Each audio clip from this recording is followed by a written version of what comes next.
Básicamente hablamos del data provider como forma de generar la carga de un estructurado. En realidad el data provider me va a poder devuelve un estructurado, es verdad, pero no solamente un SDT, es un estructurado.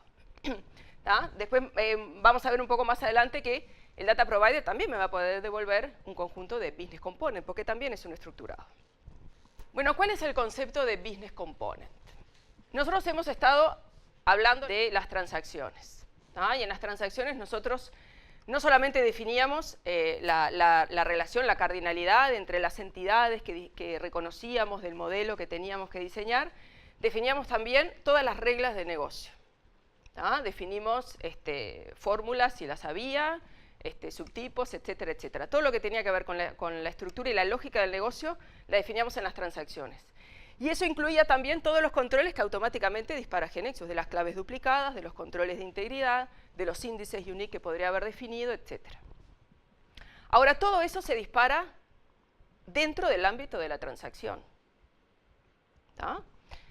Si yo tengo una regla error que controla que el nombre del país no quede vacío, esa regla error se dispara ¿cuándo? Cuando yo ejecuto la transacción.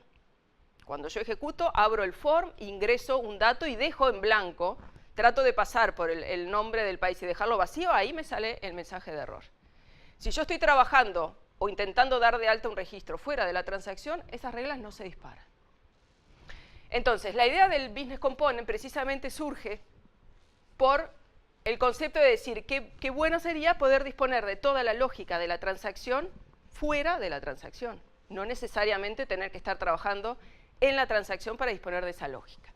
Eso es el business component. El business component no es un objeto. El business component es una propiedad de las transacciones. Si ustedes se fijan, las transacciones tienen una propiedad business component que por defecto tiene el valor false. Si esa propiedad la ponemos con el valor true, lo que va a hacer GeneXus es crear el tipo de dato asociado a la transacción. Y ahí enganchamos también un poco con el concepto del SDT que acabamos de ver. Si yo tengo una transacción país con identificador y nombre, y esa transacción país yo la declaro como business component, yo sé que voy a tener el tipo de dato país. Por lo tanto, me voy a poder definir una variable de tipo país. Lo interesante es que en el manejo de esa variable, yo voy a tener todos los controles y la lógica definida en la transacción. Ese es el concepto del business component. El estructurado es una estructura en memoria.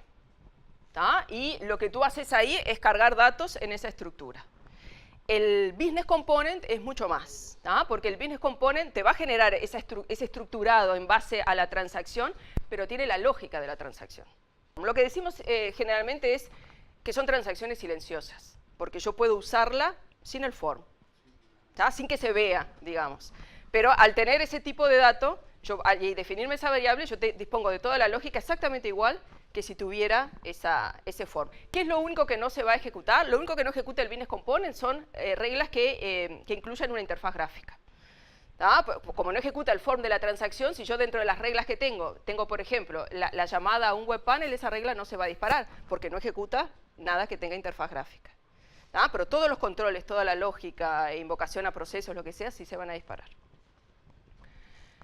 Entonces, supongamos que yo tengo una transacción de categorías y tengo una regla error.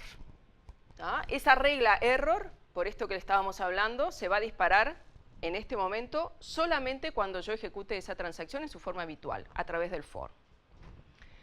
Ahora, si yo vengo a las propiedades de la transacción y marco en true la transacción business component, entonces yo sé que voy a poder utilizar a través de una variable toda la lógica de esa transacción.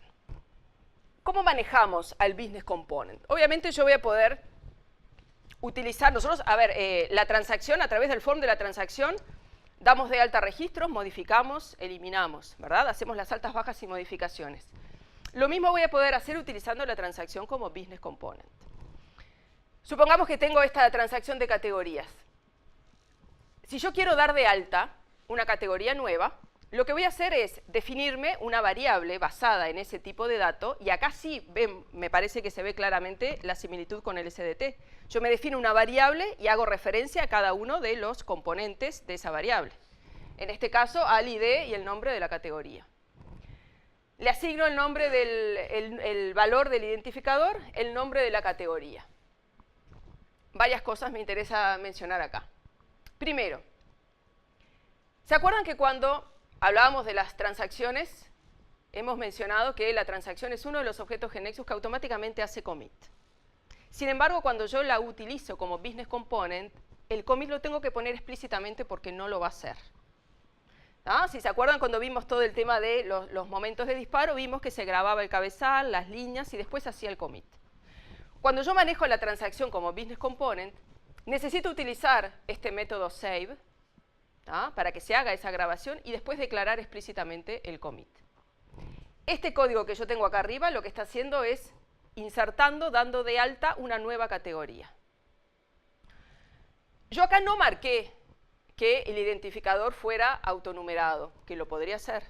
¿Ah? En este caso asumo que el ID no es autonumerado y por eso le puse el número 1. ¿Ah? Si este identificador hubiese sido declarado como autonumerado, esa asignación con el número 1 no tengo ni que ponerla, ¿verdad? Porque el identificador lo va a manejar GeneXus automáticamente. Entonces no lo pongo. Y si lo pongo, no le va a dar no le va a hacer caso al valor que yo le ponga porque va a manejar internamente según el número que corresponda. Ahora, ¿qué va a pasar si ese número, ese valor de identificador que yo le pongo está repetido? Yo acá le estoy asignando el valor 1. ¿Qué pasa si yo ya tengo una categoría con el identificador 1? Este registro no se va a grabar, porque es exactamente lo mismo que pasaría si yo estuviera utilizando el form de la transacción. Va a haber un control automáticamente de la clave duplicada. Ese registro no se va a grabar. ¿Ah? Si yo tuviese declarado una regla error que me dice que no puedo tener una categoría con el nombre del tourist site, ese registro no se va a grabar, porque esa regla error se va a disparar.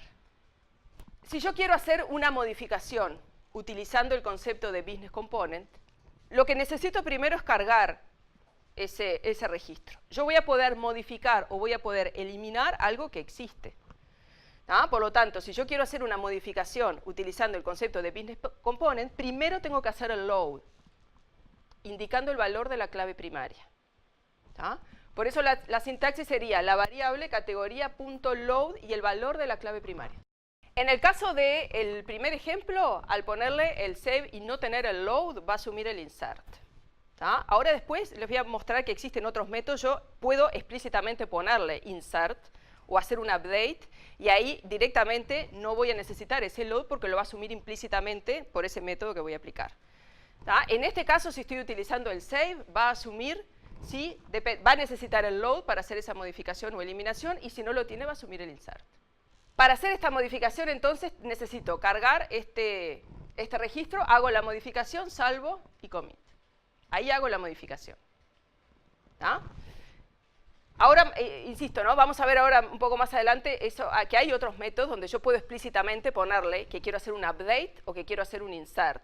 ¿Ah? Entonces, si yo hago la primera asignación y le pongo update en vez de save update, automáticamente va a ser ese load y la actualización. Si quiero borrar el registro, lo mismo. Primero lo tengo que cargar y después voy a utilizar el delete para borrarlo. ¿Ah? Siempre cuando declaro ese método load, lo que va indicado entre paréntesis es el valor de la clave primaria. Ahora, ese valor de la clave primaria, en este caso, es un valor fijo. Podría venir por parámetro, ¿no? Yo podría querer eliminar un registro que viene por parámetro en algún lado, y ahí voy a recibir una variable, por ejemplo, y sería el load del valor de esa variable que representa la clave primaria. Bueno, como les decía, existen otros métodos. Yo puedo utilizar, por ejemplo, el método insert propiamente o el método update propiamente, y estoy indicando que quiero hacer un insert, que quiero hacer un update.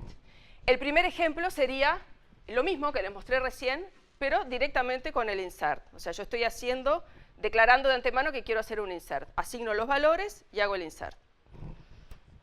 En el segundo caso, directamente declaro el update. Fíjense que no tengo que poner el load.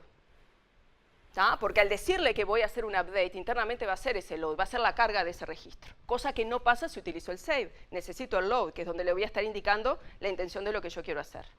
Solamente modifico los valores que declaro, el resto se mantiene. En el caso del save, yo necesito declararle el load si lo que quiero hacer es una modificación o una eliminación. En el caso de utilizar directamente el método update o el método delete, no, porque lo va a hacer implícitamente. Y existe también el método insert or update. ¿Ah? Si yo declaro, vieron que es el mismo código, ¿no? La misma asignación que yo estoy haciendo. Si yo declaro insert or update, ¿qué es lo que va a hacer? Primero va a intentar hacer el insert. Siempre es en ese orden. Primero intenta hacer el insert. Si el insert falla, entonces hace el update. ¿Ah? Eso es lo que hace este método. En este caso, ¿qué sería? Intenta dar de alta esa categoría con el identificador 2. Si me da un error, supongamos que la categoría 2 ya existe, entonces hace el update. Eso significa que hace el load, modifica con ese valor que yo le puse y graba. Ahora, estos métodos de insert, de update, de insert or update, aplican también a colecciones. ¿Ah? Yo podría tener una colección de categorías y aplicarle a la colección el método insert o el método insert or update. Y lo va a aplicar para cada elemento de la colección. O sea, va a recorrer cada elemento, va a hacer el insert, si falla hará el update, ¿ah? O aplicará el método que corresponda. ¿Ah? Estos métodos aplican a estructuras simples y aplican a estructuras colección.